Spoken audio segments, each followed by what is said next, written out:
Hello everyone, and welcome to Smooth On Making Things with Milo live presentation on urethane rubber for mold making. Now, my name is Milo, and I am your host today, and I'm also one of the material specialists right here at Smooth On. Now, today I am joined by my colleagues, Louis and Alex. They will be monitoring our chat and also handling the controls. Now, speaking of the chat feature, please feel free to use the chat feature. If you have any questions on today's topic, if you see any of the molds that you have questions on, materials we're going to be using, or any general questions about mold making and casting. But if we don't get to your specific question, please feel free to use the link down in the description below. That's going to take you to the Smooth On website where you can fill out a technical question, and then one of the techs here at Smooth On will respond to you with either more questions on your project or with some results as far as materials which you should try out for your project. Now, before we move on to the topics that we have prepared for you, a quick shout out. My wife's birthday today, January 17th. She's going to be forever 21. Now, let's get talking about some urethanes.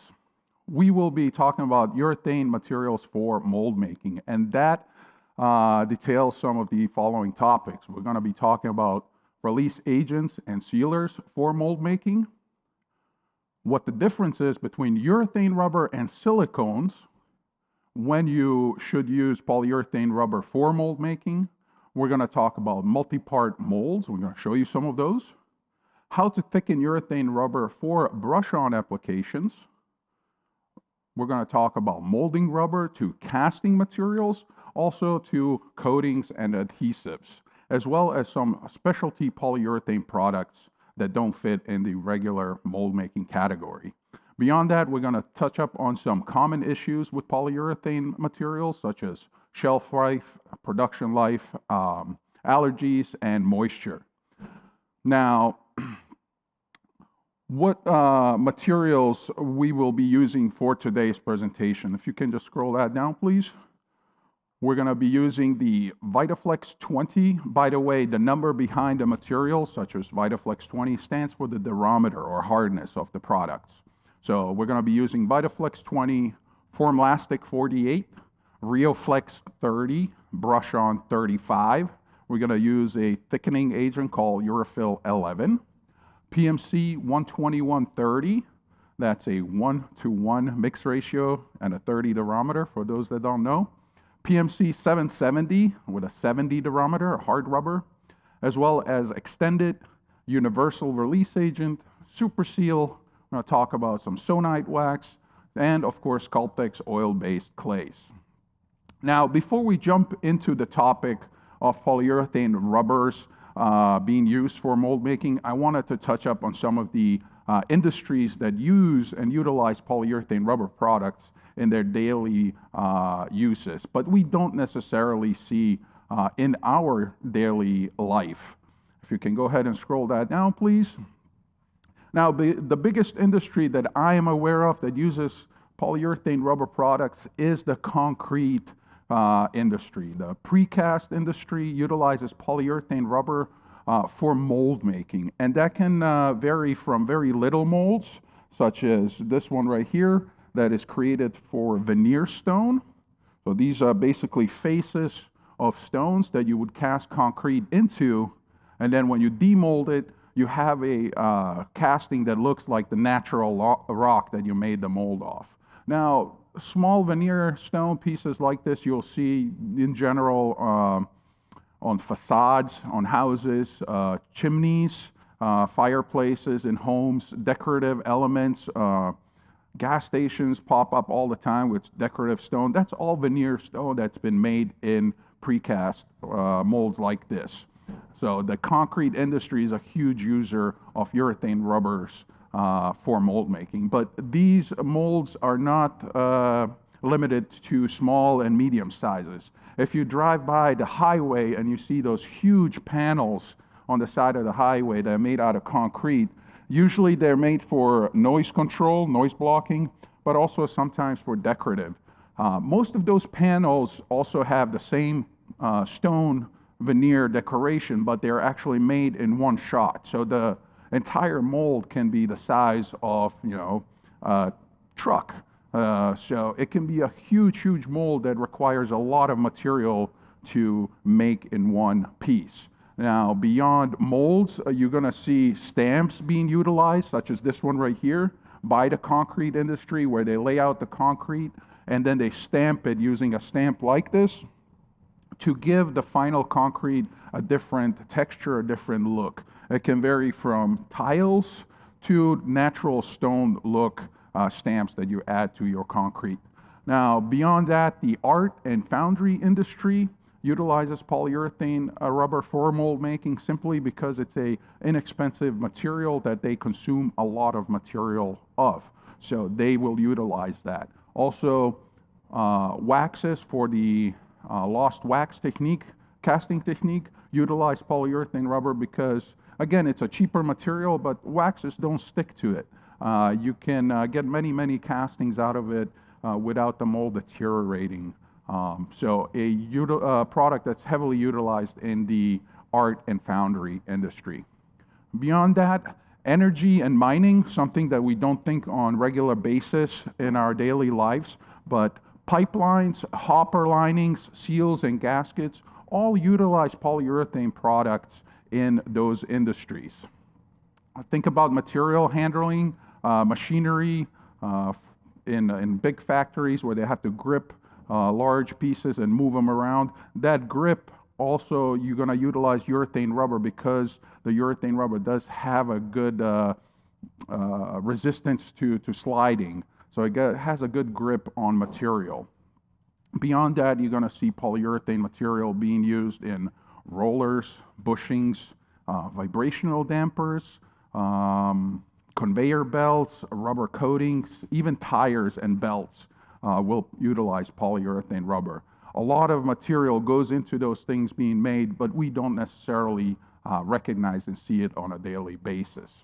Automotive industry, bushings, seals, covers, again, somewhere where we're going to see a lot of polyurethane rubber being utilized. Now, again, if there's any questions you guys have on today's topics, stuff that you see, please let us know and we will repeat the question so everybody knows what's being asked and then try our best to answer it. Now, with that said, let's jump into the release agents and sealers for polyurethane materials. And the number one thing that you need to understand about liquid polyurethane rubbers is that they are extremely adhesive. They will stick to almost anything and everything. They will stick to stuff that you don't want it to stick, and of course, when you want it to stick, they won't. So you have to understand they are extremely adhesive, so therefore you need to use the correct release agents when you are pouring polyurethane material, and that is urethane rubber as well as urethane casting resin. Now, using the correct release agent is just half of the battle, and we did compile down in the description below a couple of links that are very helpful to you guys, and there's a link for Man Release website. They carry all kinds of release agents for all kinds of different molding and casting purposes, but also for sealers and mold cleaners. So I think you guys should check that out if you're not familiar with Man Release products. Now, beyond release agent, you do need a sealing agent for a porous surface. For instance, if you're working with a material that is made out of gypsum, stone, concrete, wood, those are all very porous surfaces. I'll give you a good example here. This piece here is made out of gypsum, and as such is a very porous surface on its own. If we went to make a mold off of this without sealing it, it will definitely bond to the release agents. It will bond with the molding product. And what that is going to look like on your final piece, I have a sample that I created here. If you give me a second. So here's a mold I made over a concrete casting that I applied half release agent and sealer to and half I didn't. Now, the side where I didn't apply the release agent to, it's actually a little bit darker. If you guys can see, this side is darker in appearance than this side here. And that is because the molding material actually seeped into the mold itself, into the model itself, and has bonded. Now, when you go to demold a casting like this, you're going to start on one side and you're going to pry your mold, and everything seems to be going good. It's a little stiff, but it's demolding until you get to that side, and it's going to start to stick a lot. You're going to have a difficult time trying to remove that mold and even be unsuccessful because it's now mechanically and chemically locked to that substrate. So you can see how difficult that demold is. So really important aspect of molding and casting a adhesive product, knowing what the substrate is made out of and using the right sealers and release agents when prepping your model. All right, I'm going to put this aside.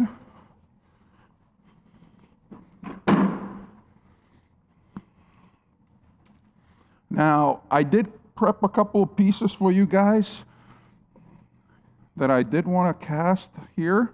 This is a gypsum-based tile that I created last week. Now, I went ahead and sealed this tile because, again, it's a very porous surface. And if we went to make a mold off of this, it'll just bond to the substrate. It will bond to the model. So I went ahead and prepped this model by sealing it using the Super Seal. Super Seal is a liquid release agent that you apply either with a spray, such as the Quickie spray bottle, or you can apply it using a regular chip brush, simply by brushing the material on with a chip brush over your surface. If you do brush it on, just make sure that the sealer is not pooling on your model. You want to apply it, but don't have it sit and pool on there. If you have very porous substrate, if you have a porous model, you do want to apply 2 layers of the sealer to your model before applying a release. Now, once the sealer is applied and has enough time to dry, you're going to come back and apply a release agent. Now, for this, we're using the universal release. Easy to remember, universal starts with a U. I always remember it that way.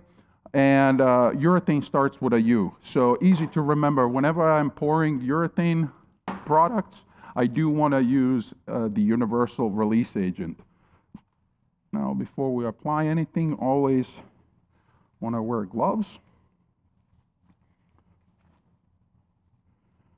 I want to just quickly show you guys a spray brush spray application on this tile here. So sticking issues with the urethane rubber will occur if you don't have the product sealed, if you don't have your mold sealed, model sealed, and don't have a release agent on it. And to prevent that, we utilize a spray brush spray technique where we're going to spray the model lightly, what I'm going to do right now. So we're doing a light spray over the entire surface, and we're going to grab a brush, a dry chip brush, and then we're going to spread that release agent around, making sure that all the surfaces are covered. Not just your model, also make sure you cover your mold box. This mold box is made out of melamine, and we want to make sure that the molding material is going to release from the mold box as well. Once we brush with the dry brush, we're going to follow up with another light mist of the release agent.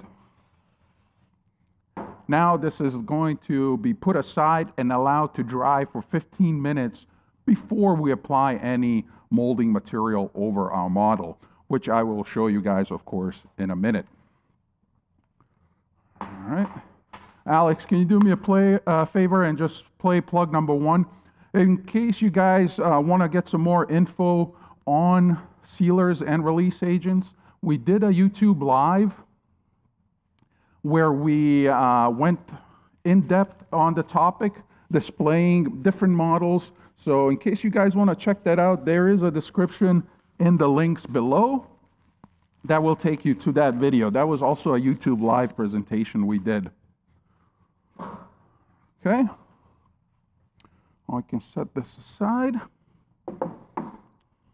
Again, if you guys have questions, please feel free to let us know in the comments or let us know in the description below in the comments that you can leave in the video. Now, let's talk about some of the differences between urethane and silicone rubber.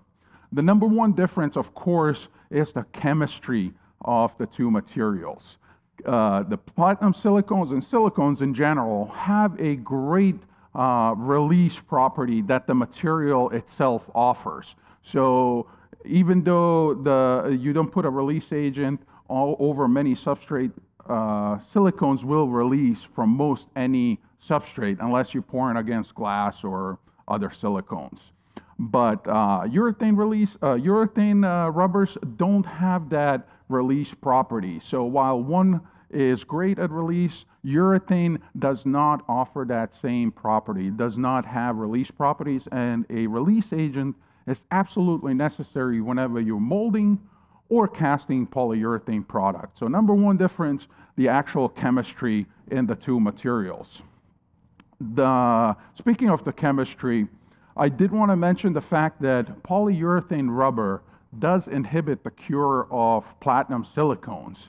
So you want to be aware of those little things as you're working possibly with both materials in your shop and you're working with one. It can upset the cure of the other, whereby you can pour polyurethane rubber into silicone molds and those will cure just fine. Now, I did want to show you guys and talk about an incident that I personally had where I discovered how much the inhibition of platinum silicones can occur. So I was using this cake knife, and it has a rubber handle on it. This rubber handle is actually made out of polyurethane rubber. Wherever this handle touched on my mold, I had inhibition issues on that mold. So unfortunately, I discovered the hard way that even the tools that you're using can have a negative effect on the materials. Now, another major difference between polyurethane rubber and silicones in general will be the abrasion resistance to the casting medium that you're using. So if you're using products like concrete that are very abrasive, you want to use a product that has a good abrasion resistance to that casting medium. That way your molds are going to last a lot longer in your production, in your library life, and you're going to be able to cast more product out of that mold before you have to remake that mold, because eventually they will get spent. If you do make a silicone mold of a object and you cast concrete into it, yes, that mold will work just as well for the first 10, 15 castings. After that, that mold is going to start to abrade quite rapidly. And you're going to have to remake that mold sooner than you would have if you used a polyurethane rubber that's more abrasion resistant to a casting medium like concrete. So you can see that the material abrasion resistant is different based on the materials that you use in those molds. Beyond that, cost will be one of the biggest factors that you're going to see a difference in the two components. Platinum silicones, tin silicones, they contain metals, metals that are expensive to extract out of the earth, and therefore increase the price of platinum and tin silicones, whereby urethane products are much easier to extract out of minerals that we already take out of the earth. So the difference between these products in cost can be almost double. So if you take a price of a gallon unit of platinum silicone versus a urethane rubber, the price difference can be almost double. And you can see how that price cost difference will be a huge determining factor when you're working on a project that requires 20, 30, 40,000 pounds of molding material. So the cost between the two products is a huge, huge difference. Now, I do want to show you guys pouring some materials today. I'm going to be doing a couple of demos. We're going to take our model that we prepped a couple of minutes ago. This is our gypsum tile that we made. Now, I see there's some bristles in there, so I'm going to use some air to get those out. Make sure there's no schmutz in our mold. And I've already dispensed material, so we didn't have to waste time. This is Vytaflex 20. Vytaflex is a great molding product for casting of concrete. It is very abrasion resistant to concrete castings, and therefore very much utilized in the industry. Now, this product is available in many different diameters. The Vytaflex comes anything from a soft 10A to a much more rigid and hard 60A diameter rubber. And based on what project you're working on, you may want to choose one over the other based on the criteria for your specific project. In general, I like to use softer materials whenever I'm working with very detailed molds, and harder rubber whenever I'm working with very dimensional or straight molds. Now, you're going to hear me say this often whenever you see my videos. You want to mix your products well by scraping the sides and scraping the bottom of your mixing container back and forth. You really want to be aware of the working time of your material, so the pot life, so that the material does not expire while you're still mixing it. And because this is a urethane, it does have an extremely long pot life compared to some silicone products. So we do have enough time to double mix. I'm going to simply transfer my mixed components into a second clean mixing container.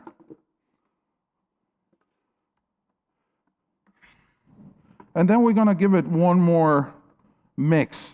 I'm even going to change the mixing stick.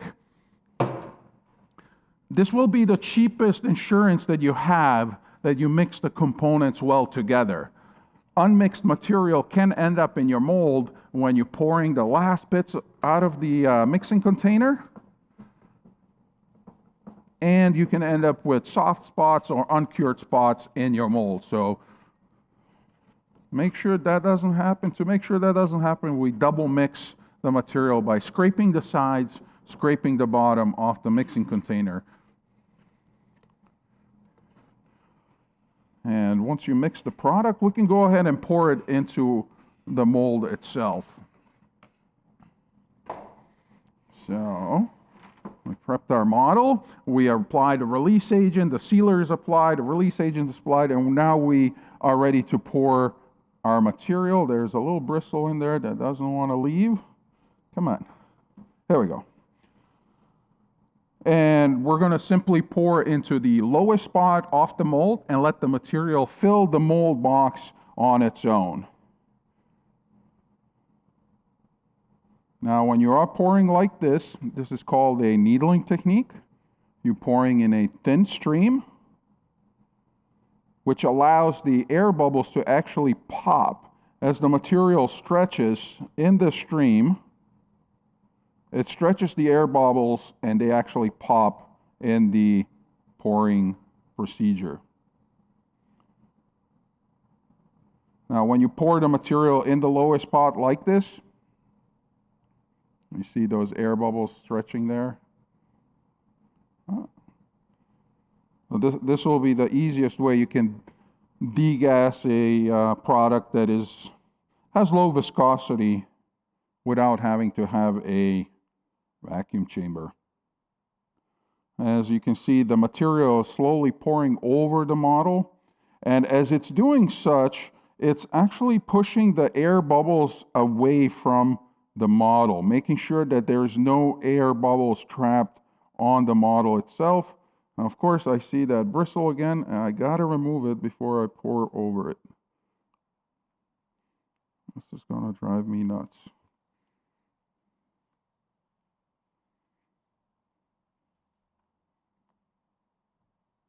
There we go. And then I'm simply going to top off the mold. Remember, you want to have about 3/4 of an inch, same thickness on all sides of your mold. That means over the top of the model as well. And once we pour the material, we can take this and then set it aside and let the material cure before we go ahead and then demold it. Now, these products, urethane products, do have a longer cure time than most silicones do. This is, I believe, a 16-hour cure.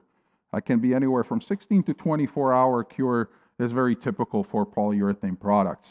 I'm going to set this aside, and of course, I already prepped a piece for you guys that I poured last week, so it's already cured. We don't have to wait 16 hours for that to cure. And I do want to demold this quickly for you guys. So you can see the material has set up. And because we use release agent and sealed it, you can see that in some spots, you see there's a lighter spot there. That means it started to already kind of come off of the model. You can see those light spots. So the mold is ready to pop off. And I'm going to again use a little bit of air here.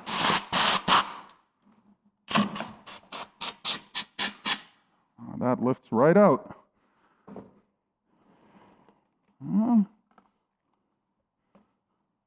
Here we have our model and our mold next to each other. So you can see we're able to easily capture all the detail from the original just by simply pouring the material over. Now this mold will be ready to receive casting material.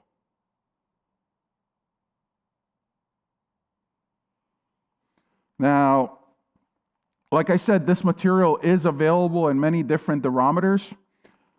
And one thing that we do here for you guys is we create these sample discs so that you can see what the material looks like and feels like once it's actually cured. So it will have on there what it is, ReoFlex 30.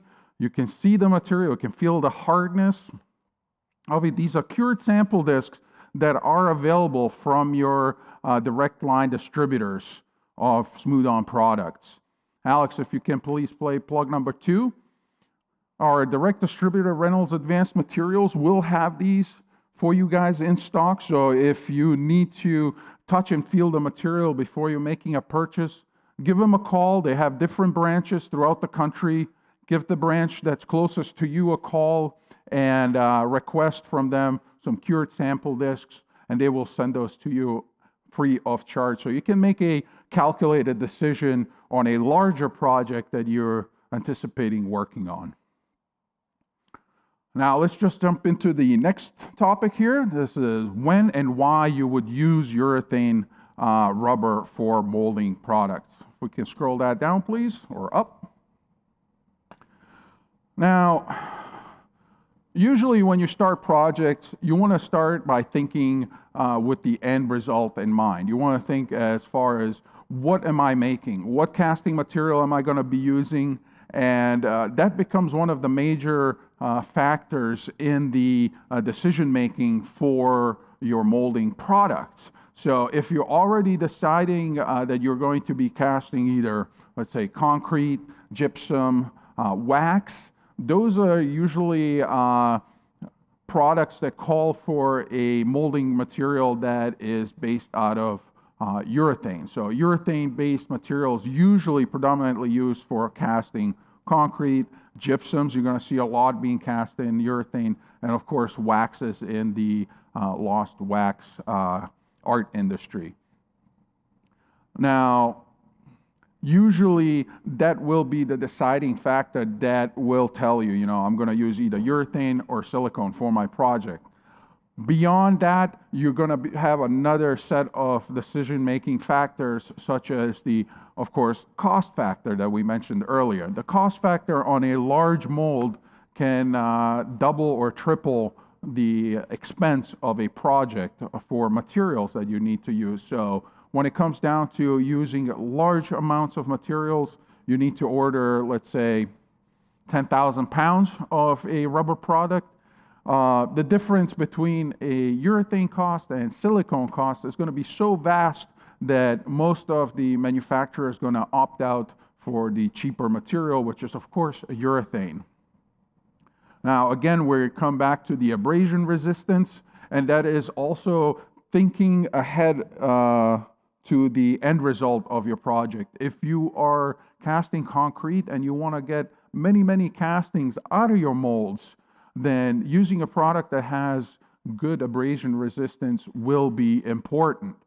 And when you are making very specific projects where the dimensions of the projects are important, then you want to use specialty products such as the Formlastic, which is specifically formulated for minimal shrinkage. So when you have a project that requires minimal shrinkage in the end result, in the casting, then you want to use a product like Formlastic.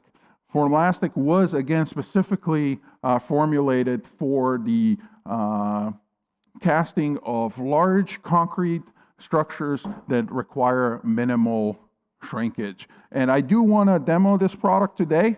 This is a gallon unit of Formlastic. And I want to actually take you guys through the entire processing of this material. And that means opening the material, pre-mixing the material, mixing it, and then pouring it over our model. Now, if you guys haven't caught that, I said something really important here, and that is pre-mixing. A lot of time I talk to customers and I ask them, have you pre-mixed the material before you started mixing it, before you dispensed it? And a lot of times I get the answer, what's pre-mixing, or no. And if you look on a lot of these containers, you'll see a label like this. It'll tell you, steer well before using. You know, you want to make sure that you follow the instructions on these products, because these products do settle out and they separate. There's stuff on the bottom, stuff on the top, and if you just go dispensing, only the material on top is going to dispense, and therefore you're going to have a mixture that is not right. Now, to open the gallon unit, you're simply going to cut into these tabs. There's little tabs here on the side. And those are spots that you need to slice open. And there's several of them going all the way around. It even says it on top here, cut slots. So following the instructions, they're there for a reason. If you're working with a material that's new to you, read the technical bulletin. If you're not sure about something, call the technical support line. We're here to help you. And here I'm going to open the part A as well. And cutting these slots open makes it a lot easier to remove the lid from the gallon container. And we're going to follow the instructions on this and pre-mix it. So after opening the container, you're going to see that the material does settle out. Can we get an overhead shot? So you can see there's some material separation going on in the container. This is very normal for pretty much any material that is mixed out of many different components. So before we start any dispensing, this needs to be mixed thoroughly. And I'm not using just a regular mixing stick here. This is our regular mixing sticks I use. I'm using one of these big ones. It's much harder, much sturdier, and it'll give me a much better handling of the material. And you can see how that color changes as soon as we start mixing the material.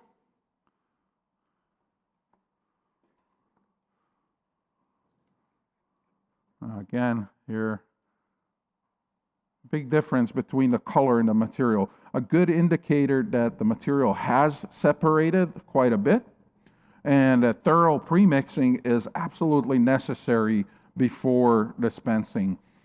Again, what can happen, and we'll talk about this a little bit more in the last section of issues with polyurethane materials. What can happen if you don't pre-mix these materials? If you just start dispensing the material without pre-mixing, you're going to end up with a unbalanced mix. And what that means is that, again, you already dispensed material that has not had all its components in it. And now you end up with a casting, a mold that it's either gooier, softer, weaker, has low tear resistance, or all of the above. So all the chemistries were not combined, and the chemistry that should have taken place between the two components bonding together and combining together has not, and now it's upsetting the entire chemistry. So we premix the part B. The part A doesn't settle out as much. You'll see that. I don't think it settles out at all, but it has no note on the top, but I still want to take a look at it and give it a quick mix. So yeah, part A is a clear liquid. So you can see there's no settlement at the bottom, but we're still going to give it a mix here. Make sure there's nothing separated. Again, these are the cheapest insurances that you can take to make sure that you're actually obtaining the full strength of the material that you're using. And this goes across board for most any RTV material. You want to pre-mix them and mix them thoroughly before you start dispensing the materials. Now, I have prepped a large model for us here today to pour. We're going to be making a mold of a concrete tile that my coworker Jimmy made. I want to show you guys quickly what that looks like before we start mixing the materials. Where we put that, here we go.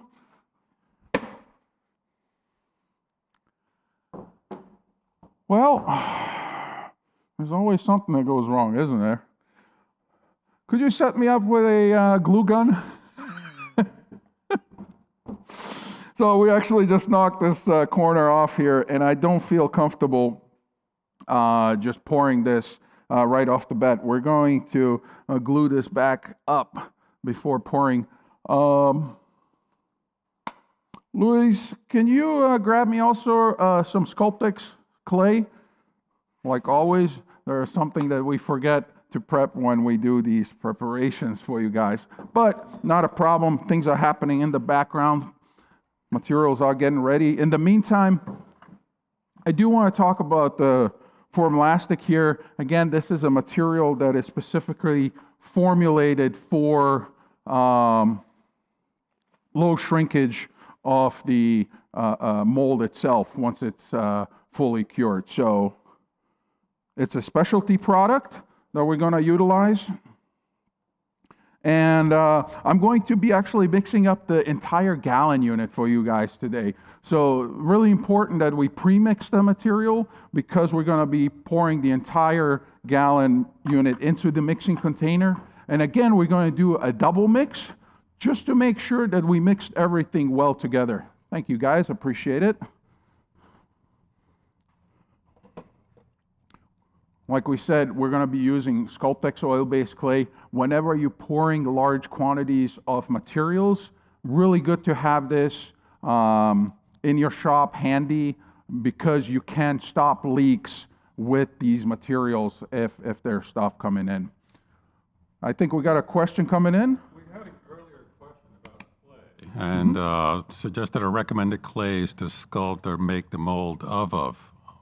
So the question is, what's the recommended clay to use when making molds or even models? And in general, the biggest issue that you're going to run into when using the wrong clay, I believe, is when you use water clay or wet clay, and that is because it actually contains water, it contains moisture. So think about it, urethane rubbers, urethane products are sensitive to moisture. So if you're making a model out of wet clay and then you're making a mold of it, you're going to have all kinds of inhibition going on the surface because of the moisture in the clay.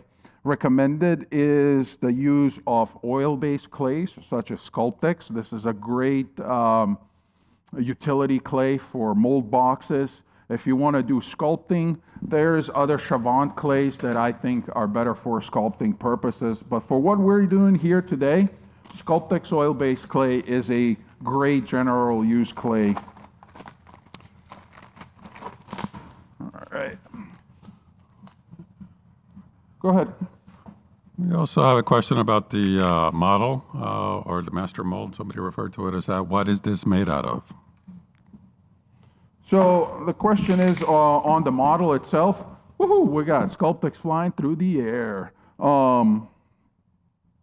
So the question on the model itself, this is a concrete tile that's actually made out of concrete. If you guys want to check this out as far as the making of, there is a video on our YouTube channel of making off this concrete tile. My coworker Jimmy made the actual model, and then he also made the mold and casted concrete into that mold to show people how it's used. So it's a concrete tile that's been already sealed using using the super seal, and then we also applied release agent on the mold, and also important, apply the release agent onto the mold box, the side walls. Because remember, these materials are extremely adhesive. They will stick to almost anything, and mold boxes are no exception. They will stick to mold boxes. So we had some Sculptex flying through the air. This here, Sculptex Soft, generally easy to use material, easy to manipulate, but we also came out with the Sculptex Extra Soft, another great utility clay that is even easier to handle, especially for mold boxes when you need to plug a mold box that is leaking. Having this on hand is really good. I recommend having this in your toolbox. I'm going to open this as well, just because it's a little bit easier to use, and we do have it on hand. Now, like I said, we will be pouring an entire gallon unit of this material. You can see this mold is quite larger. So larger quantity of material is going to be poured, and same things apply to our mixing techniques here as well. We want to pre-mix the material thoroughly. Static.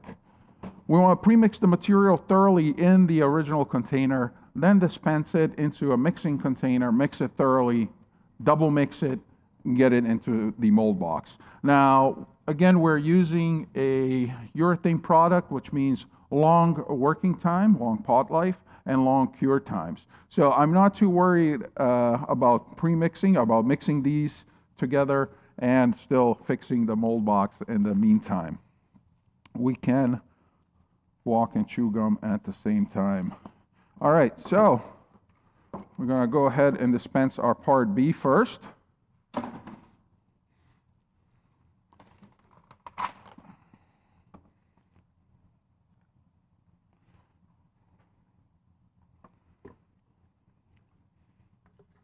Scrape the sides out, get most of that out.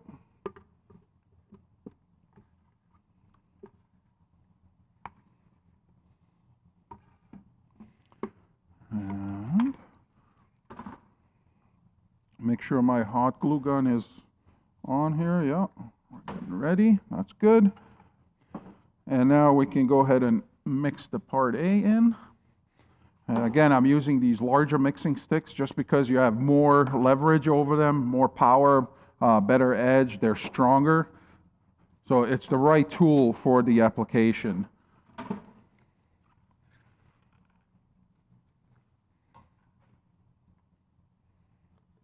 Same thing, scrape the sides, get most of that stuff out of there.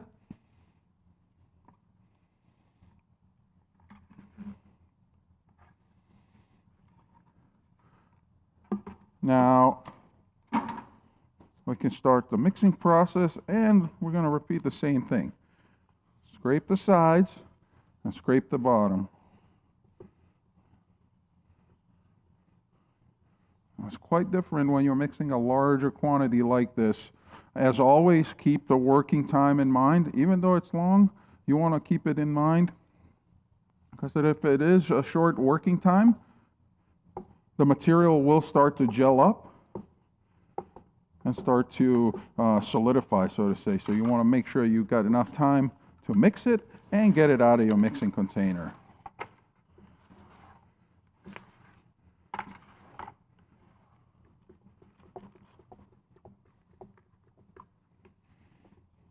Now, one thing that happens when you are mixing, you are introducing air into the mixture.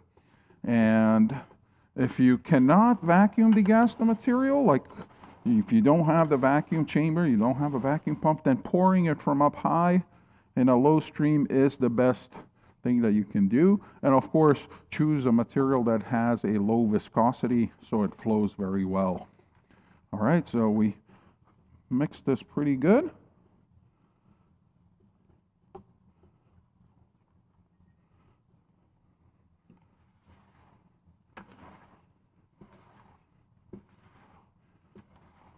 Now we're going to transfer this into a second clean mixing container.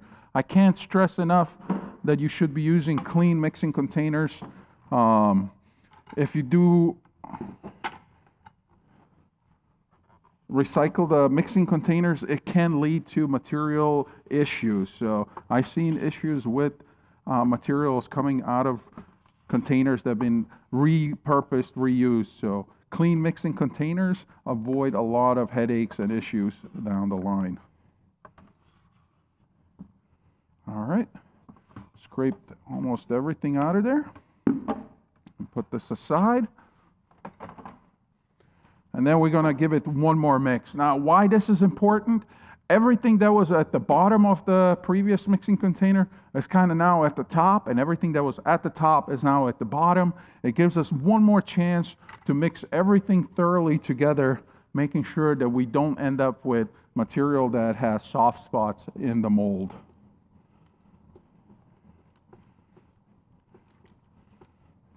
Again, scrape those sides.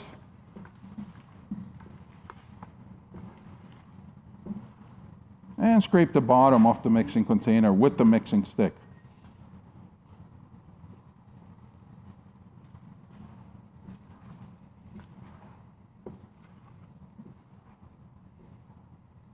All right, now that the material is prepped and mixed, we can go ahead and quickly fix up that mold box that we destroyed by taking out. Another reason why it's beneficial to construct these mold boxes using screws. So instead of a glue adhesion, use screws, and that will give you a much better bond between the two components. You won't have to do this last minute as I'm doing here.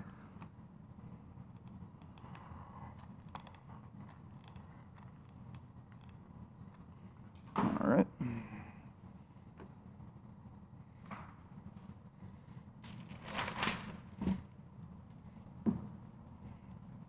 A little bit of pressure.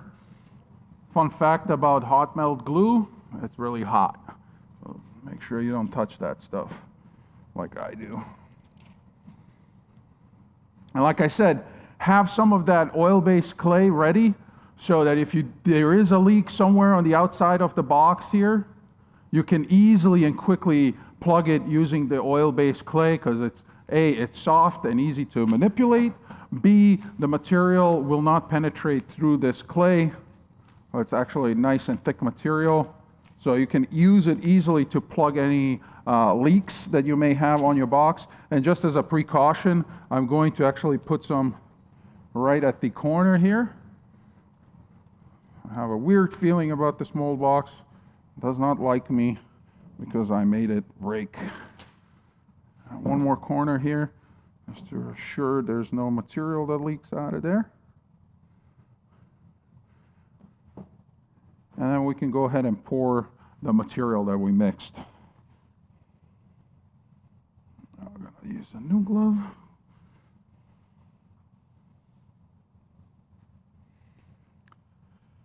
Any concerns about using wooden sticks for mixing the urethane, because they might... Very good question here. There's a whole backstory to this question. Is there any concerns about using wooden mixing sticks when mixing polyurethane rubber? When you get your mixing sticks from a distributor such as Reynolds or Smooth On even, these mixing sticks or paint sticks, if you get them from your local hardware store, they have a moisture content that is very low, anywhere from 5, 6 to maybe even 8, 9%. So they're considered dry. If you use your lollipop sticks from your ice cream that you just ate yesterday, those are going to be full of moisture. And when you start mixing the material, that moisture is going to wander into your materials. We did have a case where somebody did use popsicle sticks from their popsicles that they ate, thinking they can use it as a mixing stick. Unfortunately, ended up inhibiting the cure of the material they were working with. So it's really good question. The mixing sticks that you are using, Do they have to be made out of wood? No. You can use plastic, metal ones. Just make sure they're clean. You don't want to introduce any foreign substances into your molding material. All right, enough yabba-dabbling. We're ready to pour this material. And just like we did earlier, we're going to pour it into the lowest spot in the mold and let the mold material fill up the actual mold itself. So again, slowly, lowest spot. And because the material is very low viscosity, you can see how easily it flows. It's not very thick. It basically self-levels, that's what it does, and will create a nice level surface as long as your mold table, the table that you're working on, is leveled. So again, we're pouring in the lowest spot, allowing the material to seek its own level. And that is going to push any of the air bubbles away from the model.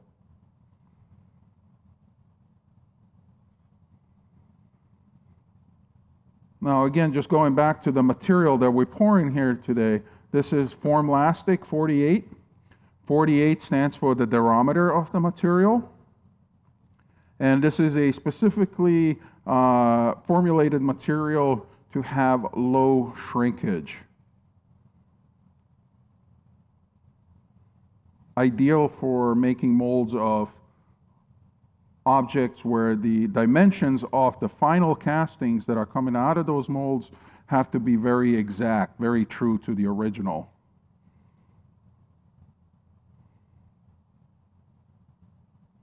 Well, that was just about enough material to pour that mold.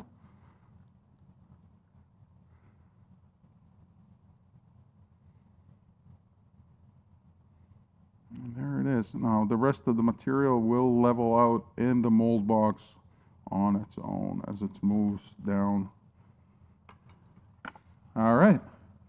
So there you have a larger pour of a tile for casting of concretes. Now again, you want to take a look over your mold box, kind of look at the perimeters when you're pouring larger quantities of material that take longer to set, because the material can find a way out of your mold box, can spring a leak, and have the material end up on the floor, on the working table. When I was first learning my trade in the mold making industry, I always asked questions from my mold making teacher. Everything and anything that I found of interest, I would ask. And one of the questions was, what was the worst thing that ever happened to you in your mold making career? And for him was one of these mold boxes came open as he left the shop at the end of the day. He walked into the shop the next day and all the molding material was on the floor, leaked out. The mold was a ruin, so he had to redo the whole project. So the moral of the story, whenever you're pouring large quantities of material that takes a long time to set, take a look at the perimeter around your mold box. Make sure there's no leaks that you can see immediately. Otherwise, you're going to have a lot of material that just leaked out all over the floor. So we can move this to the side, and I actually want to show you guys what this material will look like once it's fully cured. Wow, that mold is quite heavy.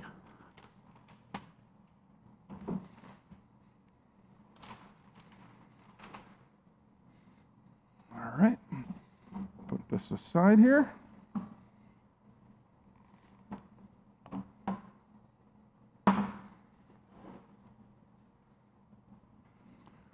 And of course, you want to make sure you stay hydrated during these long presentations, so have a good drink.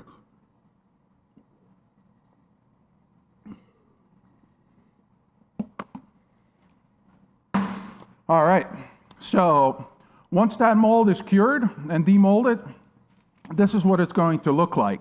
This is a Formlastic 60. This is a little bit harder diameter than the 48. Same exact model, same exact mold. Wherever dimensions, the final dimensions of the castings are really important, we suggest using the Formlastic because it does have extremely low shrinkage compared to other polyurethane molding products. Again, if there's any questions, let us know. We'll love to answer any questions that we can. All right, so let's talk about multi-part molds. And whenever you talk about multi-part molds, one thing you have to keep in mind that you're blocking out sections of mold. Pouring a section, you remove the clay, you pour the next one, you remove the clay, you pour the next one, and that's the way you build multi-part molds, so to say, especially when they're pour-on molds.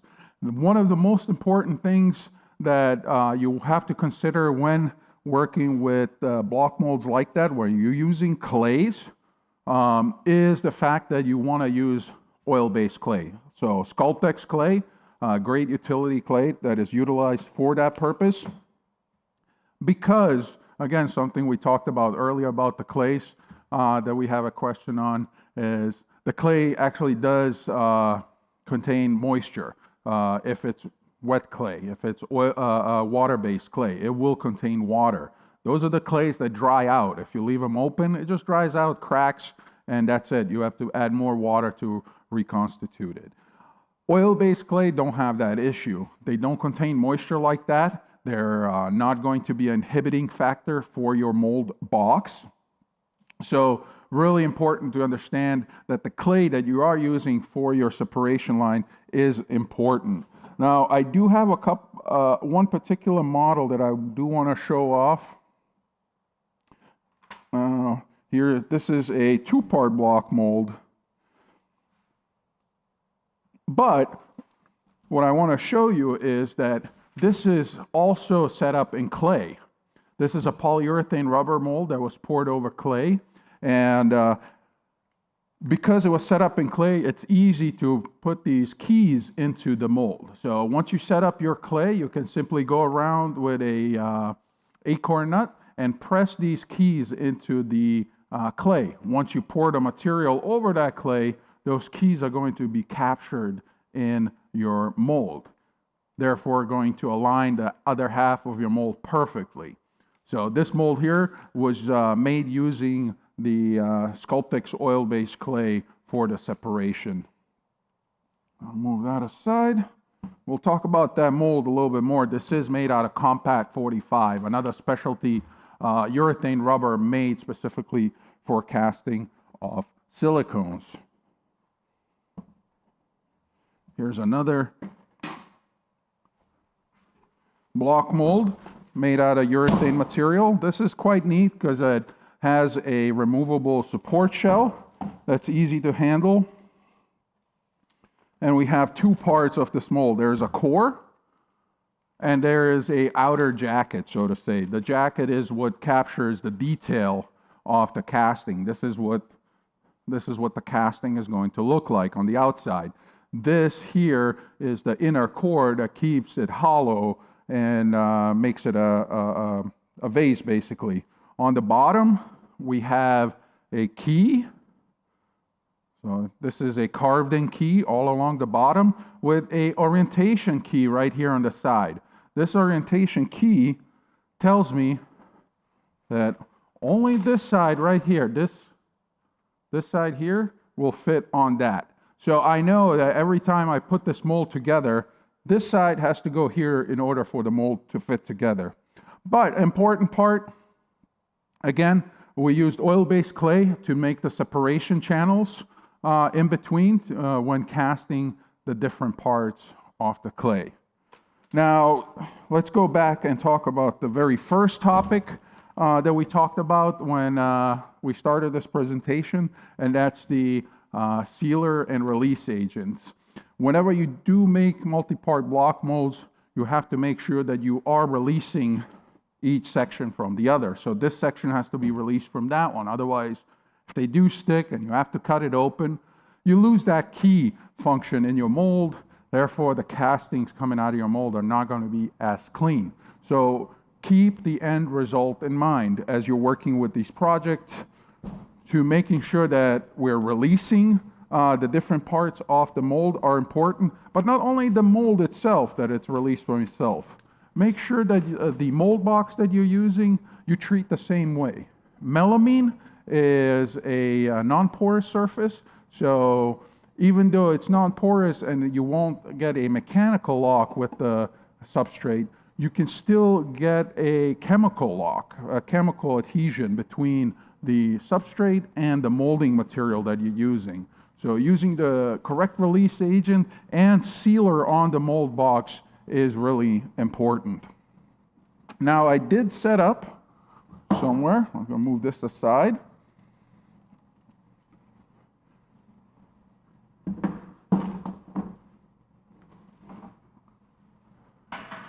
All right, so I set up this model for you guys where I already poured 3 sections of this mold. So we have the base here that we poured, and then we have 2 sides that we poured.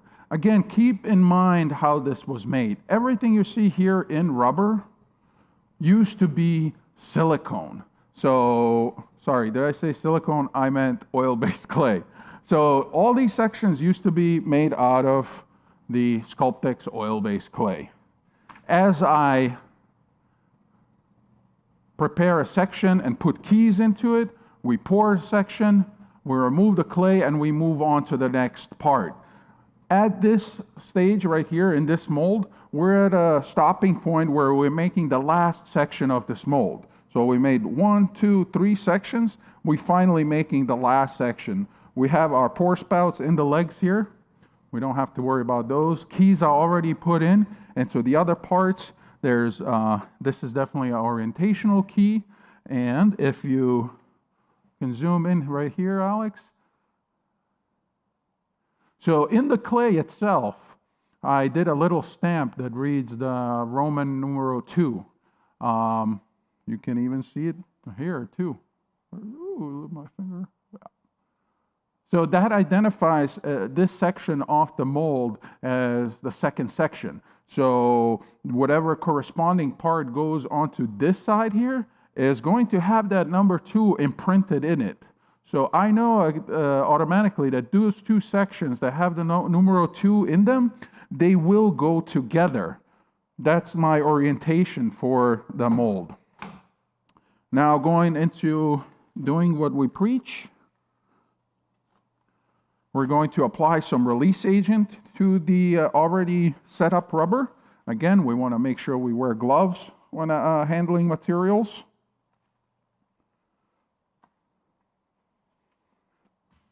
And we're going to repeat the same procedure that I showed you guys earlier. So we want to make sure that we spray all these surfaces that are going to be in contact with fresh material with some universal release agent. So we're going to follow the procedure we showed you earlier. It's going to be a spray. And then we're going to brush it around. Where's our brush? We're going to spread that release agent around. Make sure that all these nibbles, whatever you want to call them, that they're all thoroughly coated with the release agent, as well as the model itself. So we're going to do a spray, brush, spray, and final. All right. Now, I can see already there's a bunch of bristles on here. So before I go putting this mold box together, let's blow that off.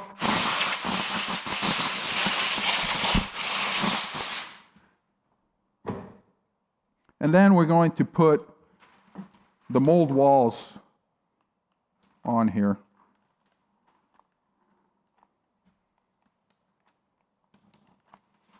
And I choose to use these plexiglass walls simply for you guys to be able to see into these molds as we're creating them. Now, one thing to keep in mind, I just applied release agent to the inside of the rubber parts that we're pouring material against. Keep in mind that the plexiglass here that we're using is going to be attracted to the urethane as well. So we want to make sure that we release that at the end as well. Turn this around.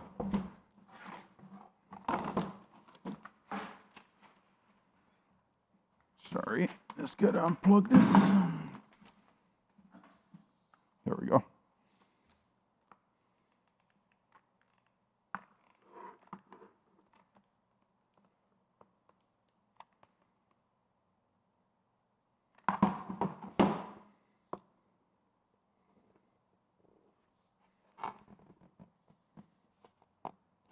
right, so we made our mold box. Really easy, simple, quick. A little bit of extra hot melt glue to make sure there's no leaks. And again, we're going to spray a light coating of release, but now onto these panels, just again to make sure they don't stick to the molding product that we're going to be using. Now, this mold I'm making here is specifically for the casting of gypsum products. So therefore, again, I went back into the end result of my project, what I'm trying to achieve, and I am going to be using a product called Reoflex 30. Reoflex is one of the products that is used and utilized by the gypsum casting industry quite a bit. It has great resistance to the material, casts easily into it. So we're going to go ahead and demo the use of the Reoflex 30. And again, this is a easy to use 1-to-1 mix ratio product, which most products are that we manufacture. We try to make this as easy as possible to use. This is by volume, so no gram scale is necessary, as long as you dispense the equal amounts.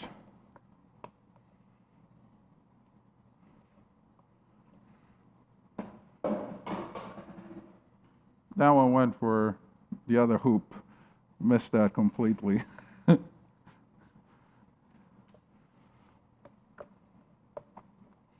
And once we combine the two materials, once again, you're going to hear me say it, scrape the sides, scrape the bottom of your mixing container. This is going to be the easiest way to guarantee that you mix the two components well together. Now, one thing that I did want to mention as I'm mixing this here, you guys might notice the color of this batch that I'm mixing currently compared to the batches that we already poured here is slightly different. So if you guys can just show this real quick. So you can see the color difference between the two components. This one's much lighter, whereby this one is on a kind of brownish, reddish tone. And that's one trade of urethane materials. Because they are influenced greatly by the natural products that go into it, those natural products can be sourced from different parts of the world, containing different minerals that are from that part of the world that are colored just slightly different. So keep in mind, urethane rubber can have a slight color difference from batch to batch. Doesn't mean that the material is good or bad. It just means that the raw materials used in that particular batch are just slightly off in color. It has no issues as far as curing or setting up. It's just a color, natural color occurrence. And again, here you see me doing my double mix technique.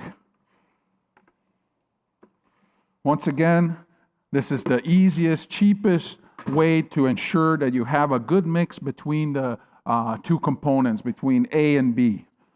Make sure that you don't end up with a mold that has soft spots once it's fully cured. Scrape the side, scrape the bottom of your mixing container.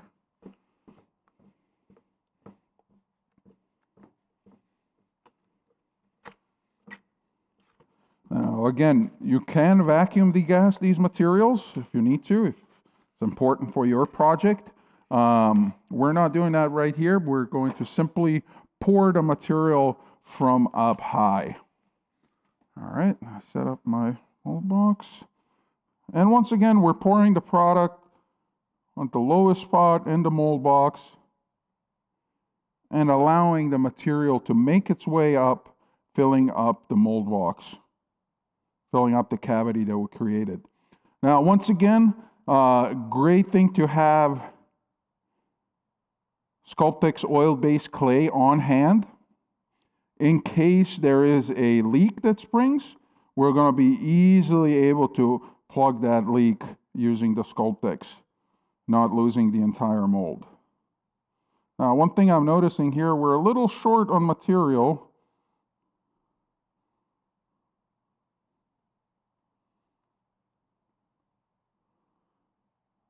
And Because we are short on material, this brings up a very good topic that we can address.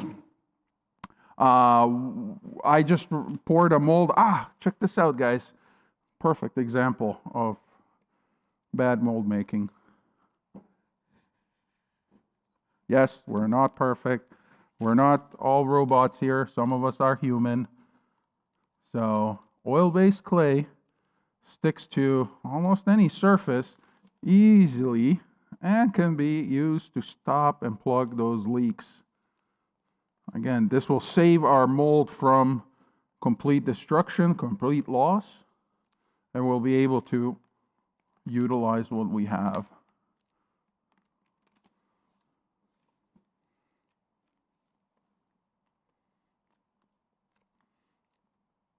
Now, let's quickly, I want to touch up on this subject. What happens if you don't have enough material to pour into the cavity that you created for your mold box? You have one option, get more material and top it off. Now, I can't do it the same day. I got to order the material, no problem. We did this in at the foundry all the time. We couldn't finish a mold the same day, so we come back the next day and we will finish the mold. Because it was urethane, the likelihood of delamination issues was much higher. So what we do, we take isopropyl alcohol. Got some alcohol here.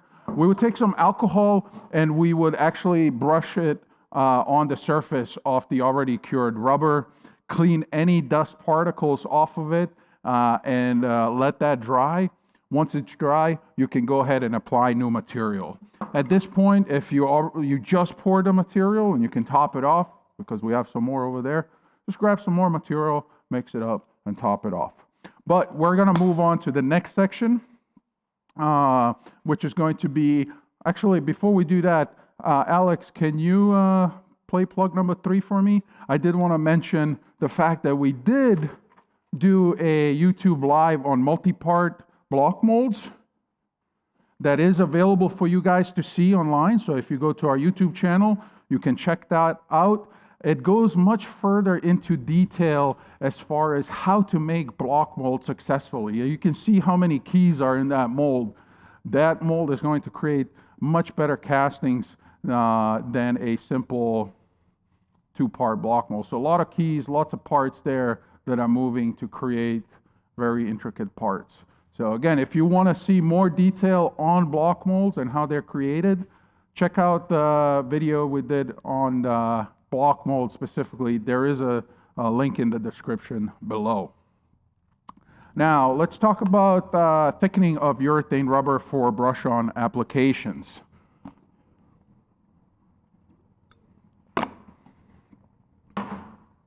I did prepare some models for you guys again for brush-on applications. Just like silicone rubber, you can use urethane rubber for brush-on molds. There's a large mold right here. If you want to zoom into this here, Alex, see if we can show that off better. This is quite a large brush-on mold that was made using the brush-on 35. Same application as you would see in silicone molds, with the exception that the urethane rubbers don't utilize a thixotropic thickening agent. They utilize a powder-based thickening agent. Here's some other molds that are brush-on molds made using the brush-on 35. So you can see very little molding rubber was used to make this mold because it's very flat. So it was a brush-on mold with urethane off a medallion that I have here. So you don't have to necessarily pour block molds of simple pieces like this. You can still make brush-on molds using urethanes. Just keep in mind, of course, it takes a lot longer to make a brush-on mold versus a pour-on mold. Now, let's go ahead and start talking a little bit about viscosity and understanding viscosity, what that means for your mold making application. Viscosity is the term that it's used to describe how fluid a product, how fluid a material is.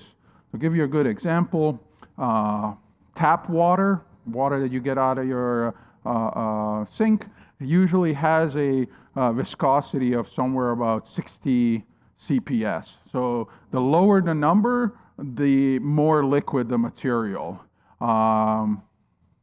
Honey in a jar that you can actually pour has a mixed viscosity of somewhere about 40,000 CPS. Yes, I do like to eat a lot of honey. But you can get the idea of how liquid one versus the other is. So one thing is much more liquid versus the other, and same thing goes for molding materials. Some materials are more viscous, some are less viscous. Some of them are great for brush-on applications. Some of them are already formulated for brush-on applications, such as the brush-on 35 that we will be using.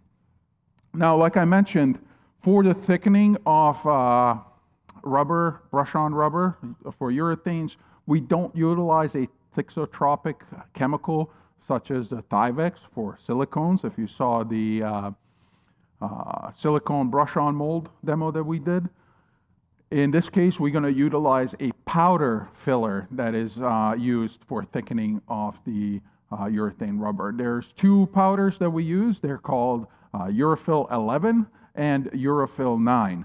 Now, for our application today, we're going to be using the Urethane 11. And I like to use the 11 simply because it is not silica based. And what I mean by that is that the Urethane 9 is fumed silica, also known as Cabasil, which is not great for inhaling and depositing in your lungs. So instead, we're going to use this Urethane 11 that is a fiber base. So here I have already dispensed my part A and part B. And if we can get an overhead shot, you'll see there's a little streak in there. That streak is actually pigment that I've added. So there's my pigment. And before I start combining anything, I'm going to mix that pigment in just with the part B. You can see that it changes color to a forest green.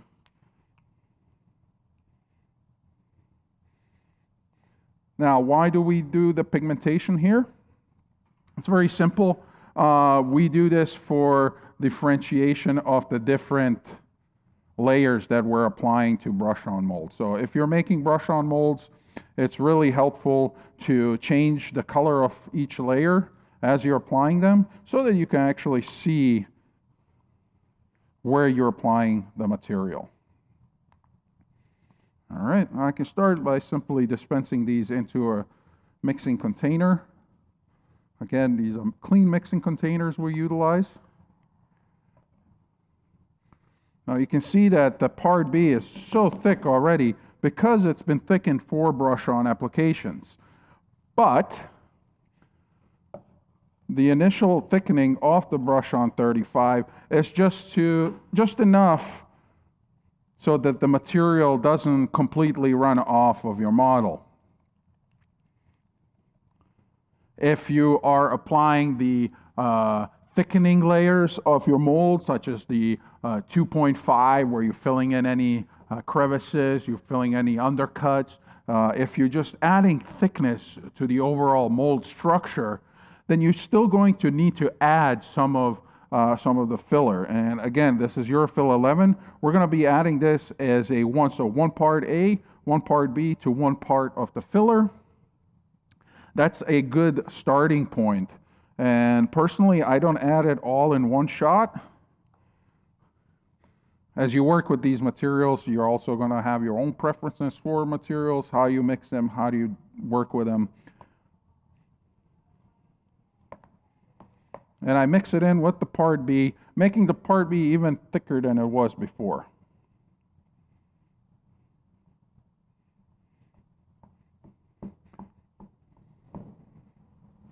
I'm going to add the part A to that. Notice I didn't use all the filler. That lets me control the thickness of the material that I'm mixing. If I need the material to be a little bit thicker, I can still add that as long as I mix it in thoroughly. There should be no issues, no problems. But once you make the material too thick, it's really difficult to go back and make it thinner by dispensing more rubber. So now all the components are mixed together. Again, scrape the sides and scrape the bottom of the mixing container. And just like we did with the pour-on products earlier, you got it. We're going to double mix this. Why? Because there's unmixed material that clings to the sides. You see how there's difference in color?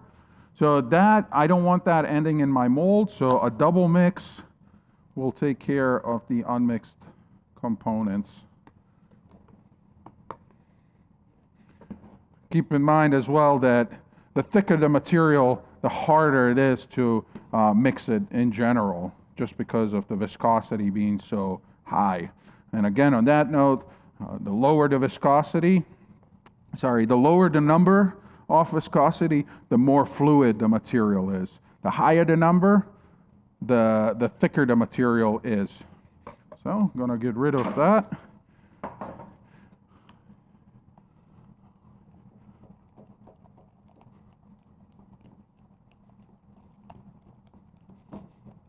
So this actually has quite the right consistency. I did not need to use all of that material. Scrape the sides, and scrape the bottom.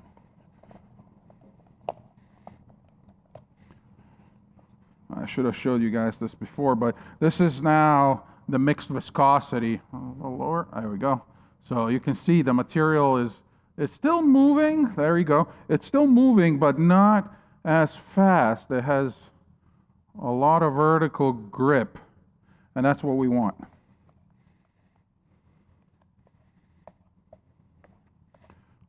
Now, you can simply move this over.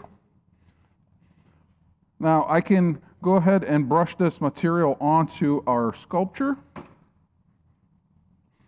I'm going to use a new chip brush. That one is full of release agent.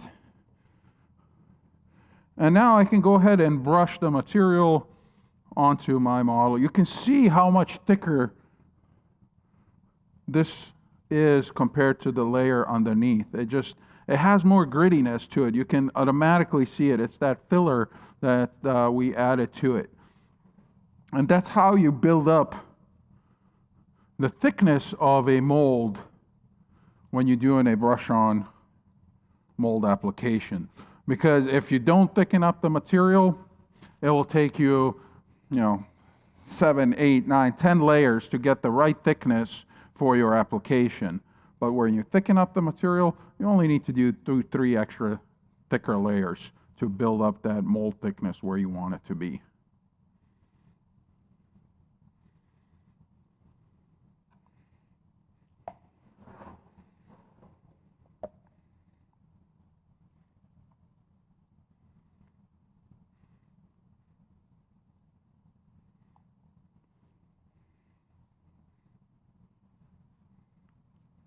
Always look at your model from all directions. Make sure you won't miss a section that hides a large air bubble.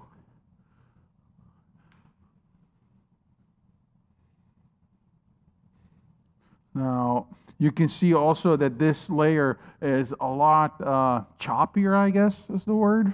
It's not as smooth. It doesn't smooth out as easily on its own as the previous layer because it's not as liquid. It has that extra filler that we added to it. And that's okay.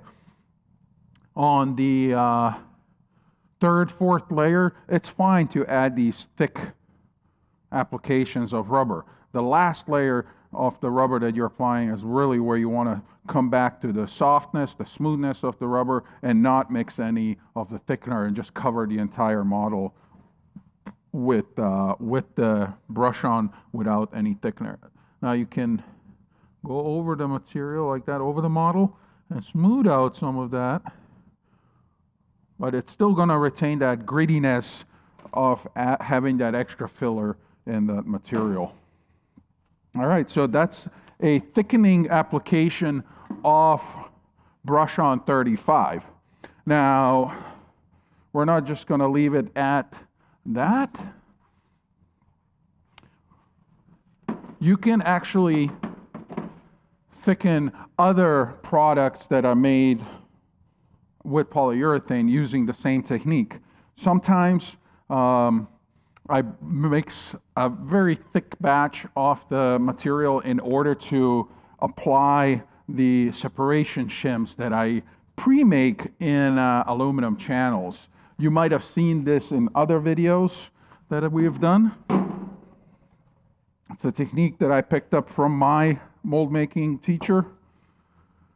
We will cast these separation channels, I guess you can call them, out of the same material that we're making the mold. So this is the same rubber as it's used for the mold that we're making, and these channels are then going to be laid across the model itself to create a separation line from two sides of the mold. Again, if you want to see this in more detail, you can check out our presentation on brush-on molds. It does show the application of these in detail. But again, I want to show you two things here. A product that is not really designed for brush-on applications. This is PMC-12130. Again, it's a 1:1 mixed ratio, 30 durometer. That is mostly created as a pour-on material. It has very low viscosity. However, the foundry where I worked at, we extensively used PMC-12130 for our brush-on molds. Why?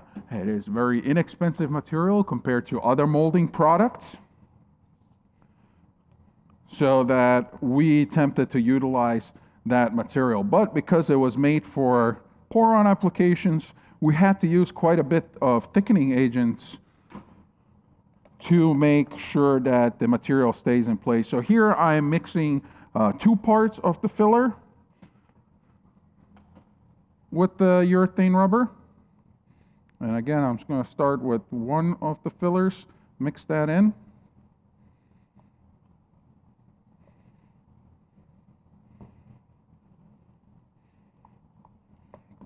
I'm going to add my part B.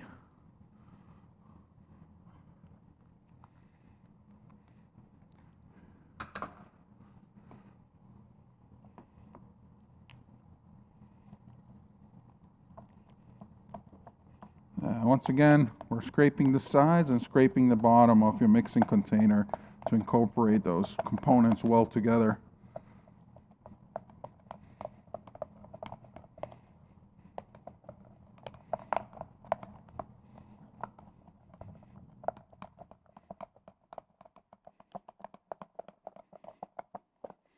So now we have a product that was originally a pour-on material becomes a brush-on product.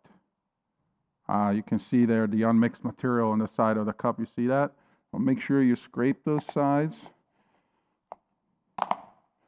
And at this point, I can tell you that this is not thick enough for what I want to use it for. And again, based on the application that you're doing on the mold, you might choose to make your batch thicker, or leave it the way it is. It all comes down to what you're doing on the mold, what job the material is supposed to do. And in this case, it's supposed to hold a good vertical surface. So, all right, so we added some more, and now that's actually where I like it to be. It doesn't droop off as easily, it actually stays in place. And just because we didn't double mix, doesn't mean we're going to forget about it.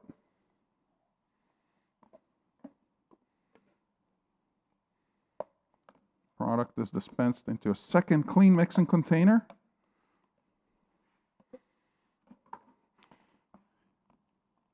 And we'll give it one more time. The mixing procedure, scrape the sides, scrape the bottom.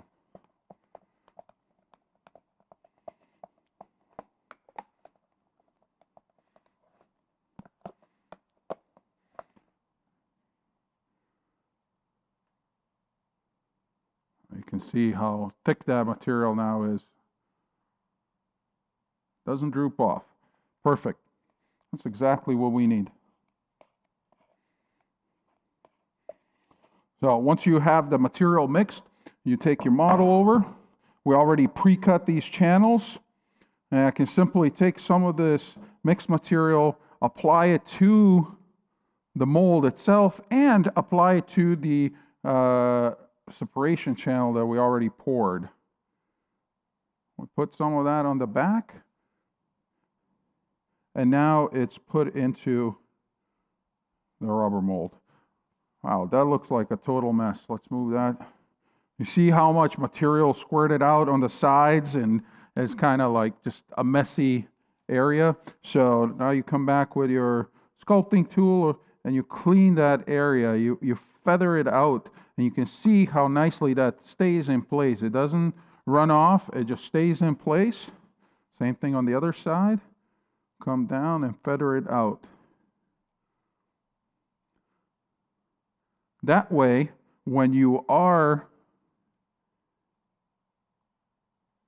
building your support shell around this, you're going to have a support shell that fits very nicely and cleanly into the, actually you're going to have a mold that fits nicely into the support shell, because you want to make sure that these edges are nice and clean. So once you apply the material, you come back and you clean up that edge, because you're looking for nice, clean, crisp separation lines. Now, that's one way of applying these separation lines, by thickening the material and then adhering already precast product. If you guys take a look over here, that's going to be fun. There we go. If you guys take a look over here, I'm going to bring this mold out actually, because I do want to show you same techniques were utilized on this mold here as well. Here at the bottom, very clearly to see, there's a thickened channel that was built up. You see that channel? That was built up using thickened material. So they thickened material and then they made a channel with it. Now, that is one way of doing it, or you can create these clean castings and then attach them, adhere them to the mold using the same material. It's just same technique, same way of doing things in two different techniques, I guess you can say it. But one being much cleaner, the other being a little bit more rough, but ends up still working for what we needed to do. So that's a way that you would thicken up polyurethane rubber using a powder filler. So if you guys have any questions on the thickening of the urethane rubbers, feel free to let us know. Otherwise, we're going to start talking about some of the molding rubber to casting medium of the urethane products. And what I mean by that is that polyurethane products are very versatile. They can be found in many different aspects in our everyday life, and because they're available in many different diameters, they fulfill many different roles in the life of everyday objects. So the versatility of polyurethane rubber makes it ideal not only for mold making, but also for other applications, such as rollers that we mentioned, gaskets. We have a couple of models here that I do want to show you guys real quickly. So here are some end results. Oh, you can't really even see this one here. We'll put it down. So here's a rubber gasket made out of polyurethane. Here's another one made out of polyurethane. This is a 20 diameter. Because they come in many different diameters, they are able to do many different jobs in many different industries. So here you would see a polyurethane rubber being utilized as a end result casting medium, not a polyurethane mold, but a final project that was made, final piece. Here are some washers made out of polyurethane rubber. And also we talked about rollers. Here's some basic rollers that were made out of polyurethane rubber. And again, they come in different diameters. You can see this one is semi-hard. This one is really hard and you can't compress, whereby the blue one is nice and soft. So many different diameters are available to create many different final castings. So there you have rollers. Think about dampeners, gaskets that I showed you. Those are all products that are going to be made out of polyurethane for industries all around the world in many different applications.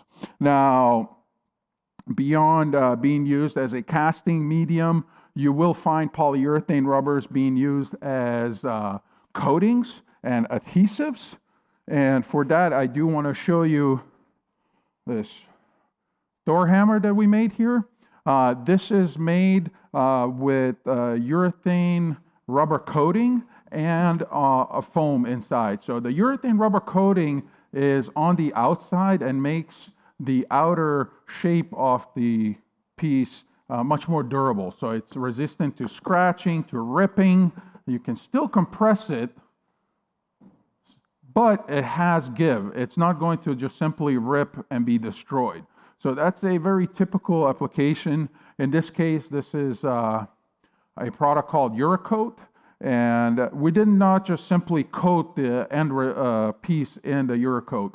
We actually brushed the Uracoat into a mold and then backfilled it with foam to create very nice and clean casting lines on the final casting. So you can see that the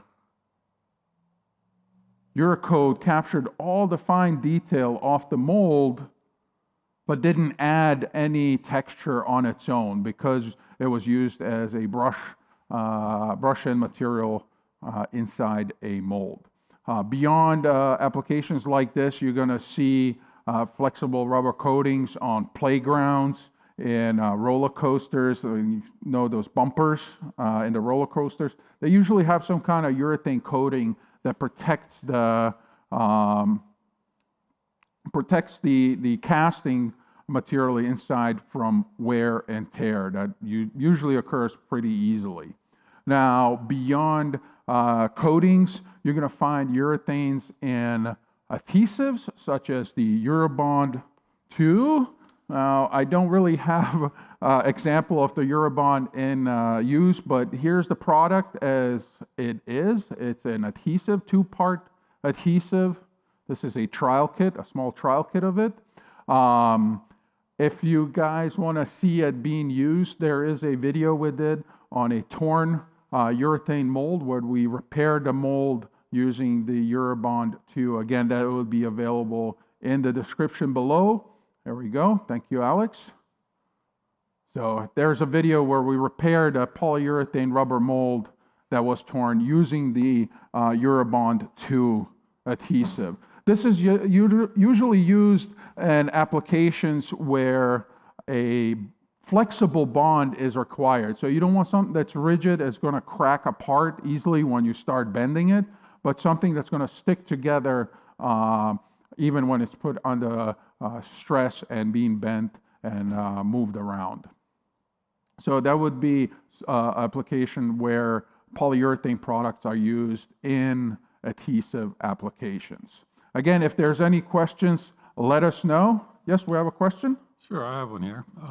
Can you talk about the compatibility of the urethanes with other resins like polyester, such as situations where you might make a matrix mold, or if you're casting? Okay, so we have a questions as far as compatibility between urethane resins and urethane molds. And if you want to cast resins into urethane molds, that is absolutely fine. There is plenty of people doing it. We do it here all the time. It's just the fact that you need to understand that urethanes are adhesive. So we go right back to that first section of needing a release agent present. So if you are casting urethane resins into a urethane mold, absolutely fine. Just have that release agent present and be aware that, okay, now I have a release agent present in my mold. Anything you cast into that mold is going to have traces of the release agent. Therefore, it should be cleaned thoroughly before you try painting those castings. Otherwise, they're not going to want to stick. Yeah, go ahead. And resins that could contain styrene, polyester, for instance.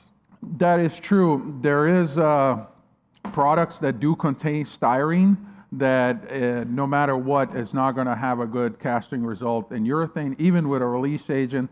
So there is a compatibility of chemistries at play here. The best thing to do, if you're absolutely not sure if your components are going to work together, is to do a small scale test. We're going to chat about that in the last section of our presentation a little bit more, but there are chemistries out there, even though they seem like they would work fine, they do upset each other and don't work together. So a small scale test is the absolute best way to find out. Yes, it takes time out of your busy schedule. It takes time to let the material cure. But at the end of the day, if you are pouring large amounts of product and you're not sure and there's no clear answers, that small scale test is going to be the concrete answer that you need for your application, for that application to move forward. So I hope that answers that. Now, before we move on, I do want to show you quickly, guys, the PMC-770 being utilized in casting of rollers.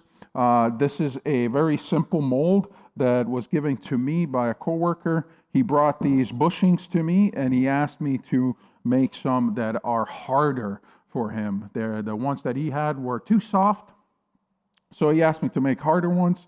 I said, no problem. Give me the casting and I'm going to make a mold and then go ahead and cast these in a harder rubber. And that's what I did for him. So we ended up having now a silicone mold. This is a silicone mold, makes it easy for casting of urethane products. You don't need a release agent. It will not upset the cure of it. And to demold these castings, simply put a air hose in the side. Pop one of those castings out, just like that. Air pressure will make the demold much easier. And there it is. So this is a result of a PMC polyurethane rubber casting. This is the softer one. This is the, I think this is like a 20 or 30 durometer rubber. But what I'm trying to say, you can have the same object being made in many different durometers, even though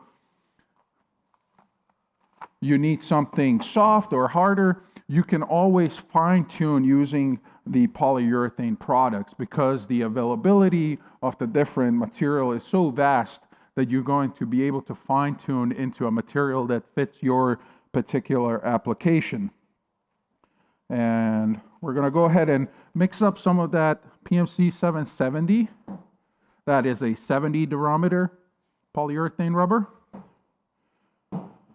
And one thing that you're going to notice right off the bat here, I do have 3 cups with materials laid out. That is because this material is not a 1-to-1 mix ratio. It is actually 2-to-1 mix ratio, and that is by volume. So we still don't need a gram scale.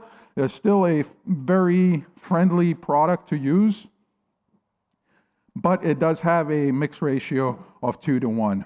Now, I don't like the natural color of urethane rubber that comes out of this, so we're going to add some So Strong Orange to our PMC-770, and I'm simply going to add a few drops. Remember, 3% of total load is what we recommend, not going over. I'm going to add 4 drops to each one of these 2-part A's. And before I mix it all together, I like to mix my colorants in first, because the colorants actually, believe it or not, they do take quite a bit of mixing to mix in thoroughly. So make sure that you spend that time when mixing the components, because after the material cures, you can see separation in color occur even after a day or so. So make sure you mix the components always thoroughly together. The nice part about these components is that they are easy to pigment, especially if they have a natural light amber color, like a lot of the polyurethane materials do. Not all of them, but a lot of do. They tend to be a lot easier to color than products that are already pre-colored or very dark in color as they appear. All right, and one more time, I'm going to mix that pigment in just to make sure I get a good combination. Whoopa. And then we can add our part B. Even though that product, part B, is a little darker, it's not going to change the color of the pigment too drastically. You can still see we're retaining that translucent-ish red color to it. And just like we did before, remember? Scrape the sides and scrape the bottom of your mixing container.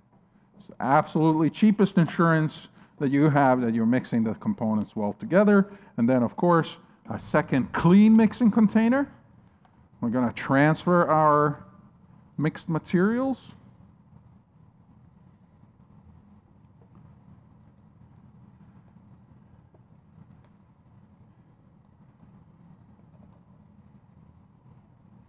And then we're going to, using a clean mixing stick, mix it one more time. Now, one thing about this mixture right here, you can see there's a lot of translucency to it. So the material itself has a light amber translucency. Adding so strong colorant, which is also translucent if added in small quantities, makes the product retain its translucentness. Now, the material can be vacuum degassed if you have a need for it. Because we don't have a vacuum degasser here and we don't have much time for it, I'm just simply going to do the same thing I did earlier. Pour from up high, let that material stream, break any air bubbles in the flow, and then allow the material to cure. So again, pouring from up high, make sure that we land in the right spot here. Whoa.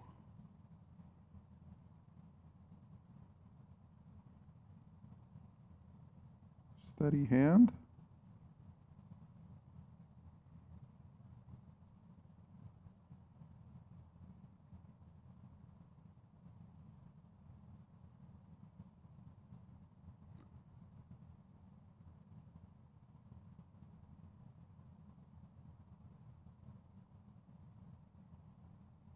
Well, there you have a very simple pour of a, in this case, roller for mechanical application. I like to squeeze the mold a little bit, get some of that air moving out. And then you can also scrape the extra material off into the next mold. We'll fill that up as well. So there you have a very basic pour into a block mold of a roller item. It's pretty easy to manufacture, and because of the material availability in many different durometers, it is easy to pick and choose which material you want to end up with once it's cured. All right. So Alex, can you do me a favor? And well, we already played that. All right, let's talk about specialty polyurethane products before we get to the end of our presentation. There are a couple of products in the polyurethane world that stick out there that are very special for specific application. And number one there is the Extended. Extended is a dry gas blanket spray that you would spray into a polyurethane material containers. So if you are utilizing polyurethane material containers that are naturally moisture sensitive, this would be something that's going to take that moisture out of the container. So if you have a gallon container that you're opening and closing for smaller projects, every time you open and close a container, you are inviting atmospheric moisture into that container. after a period of time, that atmospheric moisture can inhibit the material in the container. So now that you go to use it, you're going to discover there's a lot of bubbling up off the material. So therefore, we recommend using the dry gas blanket extended. I use this with my polyurethane rubber and my polyurethane resins as well. If I have a container of resin that I know I'm not going to be using for the next few days, but I open and close it a bunch of times, I will spray some of this material into the container to make sure that it does stay fresh. Alex, can you do me a favor and grab me that Vytaflex 20 container? My arms are not that long.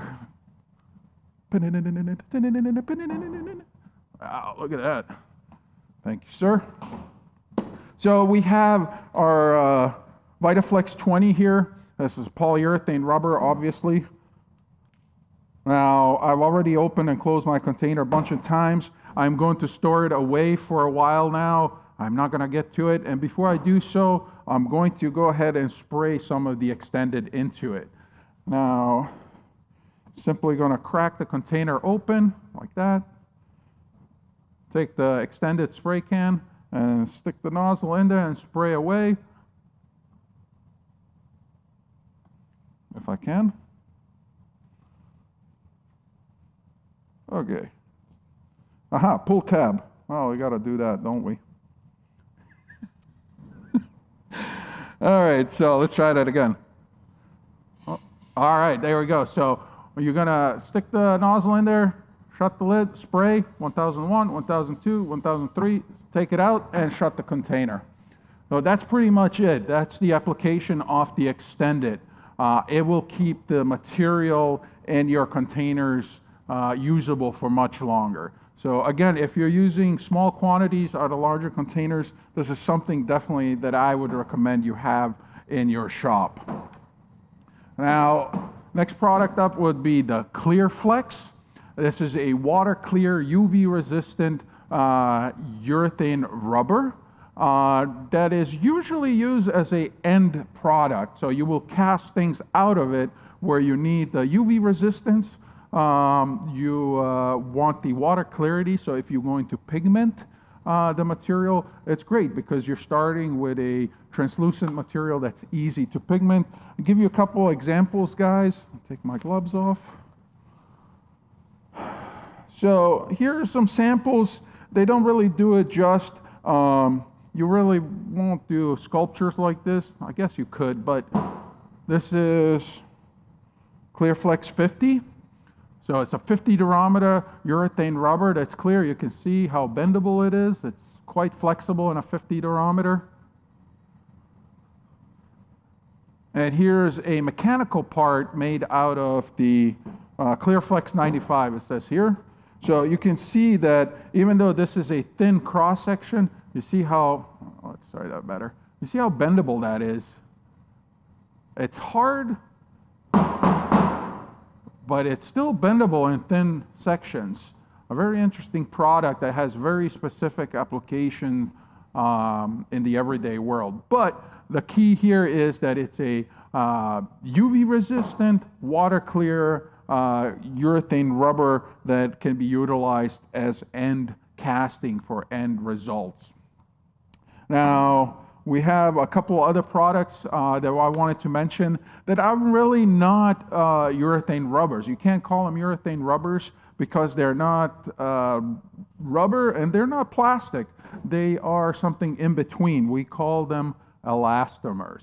So urethane elastomers such as the KX Flex and Simpact have extraordinarily durable products. They're really, really strong. They're really durable. You can beat them up. They're not going to show much deterioration. We did a video of rotocasting KX Flex. Again, you can check it out in the description below.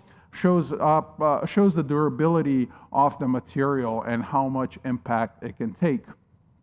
Now, one specific urethane rubber that I do want to show you some examples of is this material called Compat 45. This material was specifically developed for casting of silicones into urethane rubbers.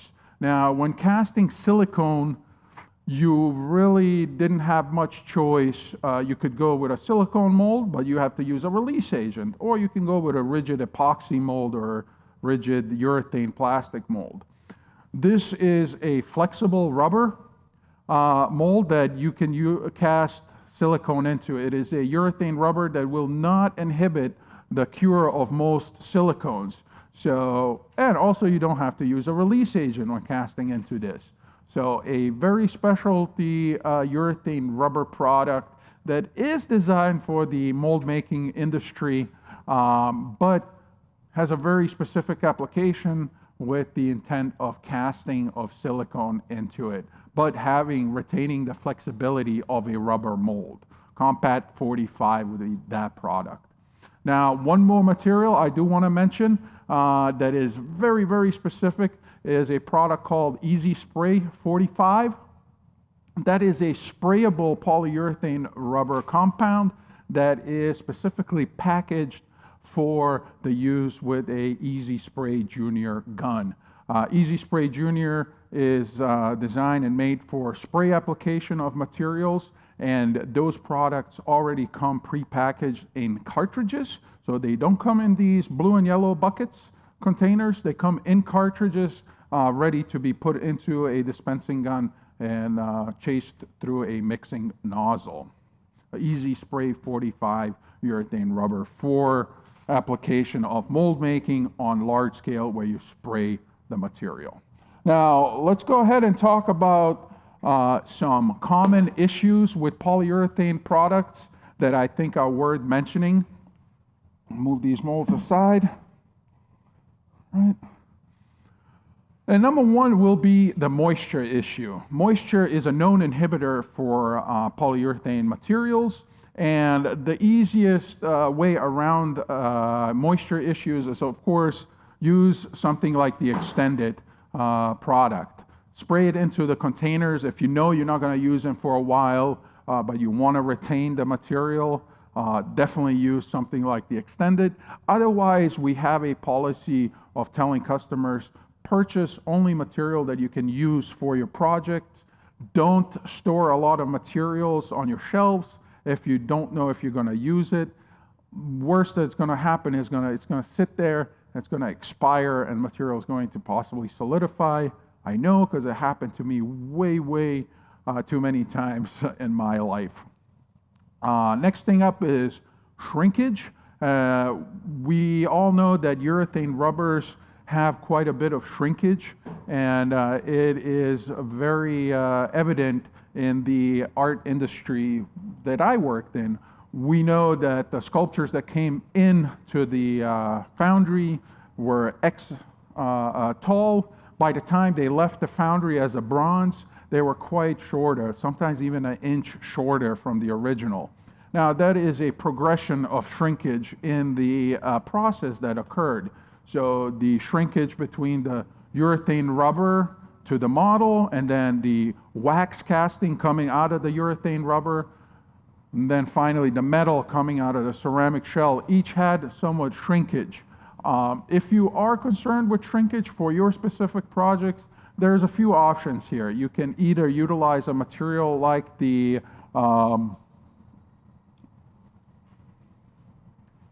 Formlastic, couldn't remember the name. You can utilize a material like Formlastic that has low shrinkage rates, or you can always go with a platinum silicone rubber that has lowest shrinkage known in the molding products.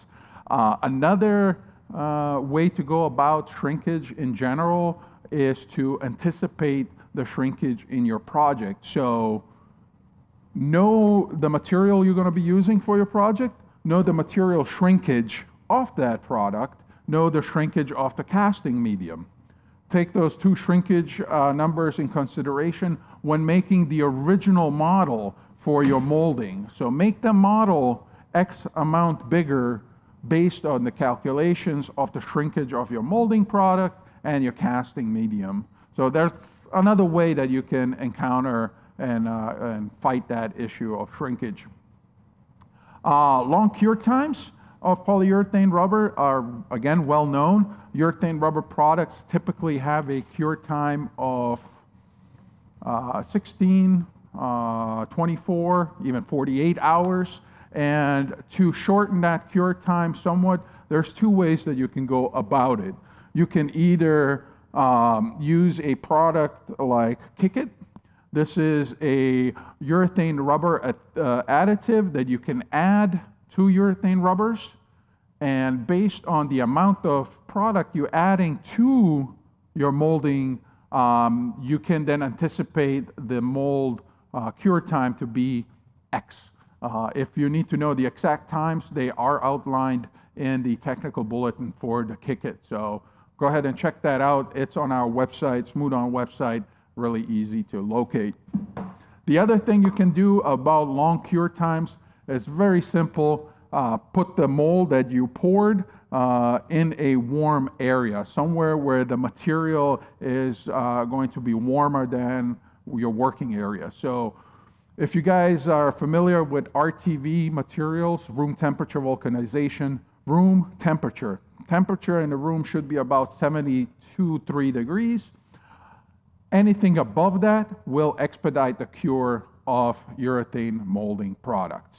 How much faster is that going to be? How many degrees are going to expedite by how much time? That is a very difficult question to answer, simply because the mold size, the exposure to heat, the configuration of the mold or casting can be all factors that contribute to that cure time. So there's not really a good way to say this temperature is going to cure the mold in X amount of time. But if you want specific times, you can always use a product like Kick-It.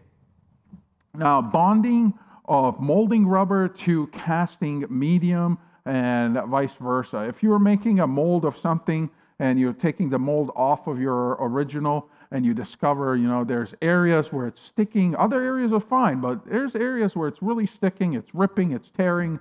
That's pretty much the uneven application of something like the release agent or even the sealers. So if you don't apply the sealers in the correct areas and you don't apply the release agent, you will have sticking issues in that area. So at that point, you're already having the sticking issues, and it's too late. I hope you learned your lesson and you do the next project better. But in general, sealing and releasing is the number 2 issues that are going to make your molding products stick to your models.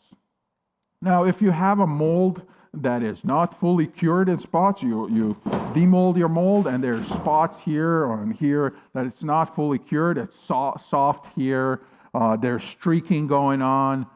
That is the result of not proper pre-mixing of the material and mixing of the individual components together. That goes back to the pre-mixing of the containers that we did in the beginning. Scraping the bottom, making sure there's no settled out material. If there is, mix it well, reconstitute it back into the rest of the mixture in order to have better success. Again, we go back to that mixing procedure, do a double mix of the components. So once you mix it once, transfer into a clean second mixing container, mix it one more time, scrape the sides, scrape the bottom, and then pour it into your mold. That is usually the most common issues that we face when faced with uncured and soft molds. Storage of molds, castings. If you leave molds and materials in hot areas, they will deform, they will activate and expire, they will be unusable. Alex, if you want to swing your camera over to my left, I want to show you guys, I set this mold up here for a very specific reason. A lot of shops will store their molds in uneven areas. You see how this mold is hanging off the table?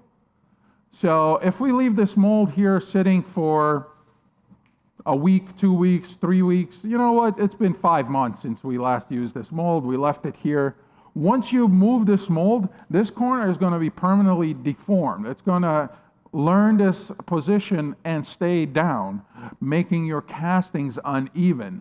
So be aware when storing your molds. We do have a FAQ on material storage as well as mold storage, so that you guys know how to store your materials and your mold so they do not distort in ways that you don't want them to, so that they continue to be used in your casting process.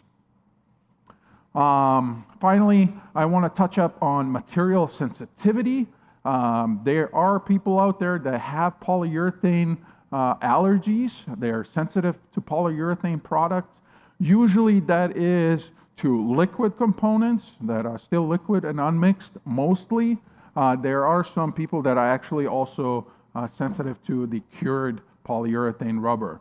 If you do have develop a rash or anything from handling these materials, make sure that you clean the area thoroughly, and then you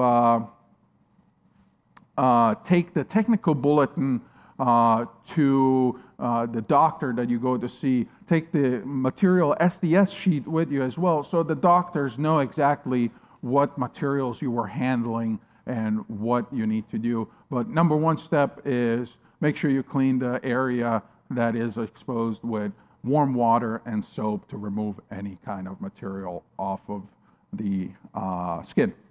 So with that, I want to quickly go over the topics that we went over today. We're almost at the end of our presentation here.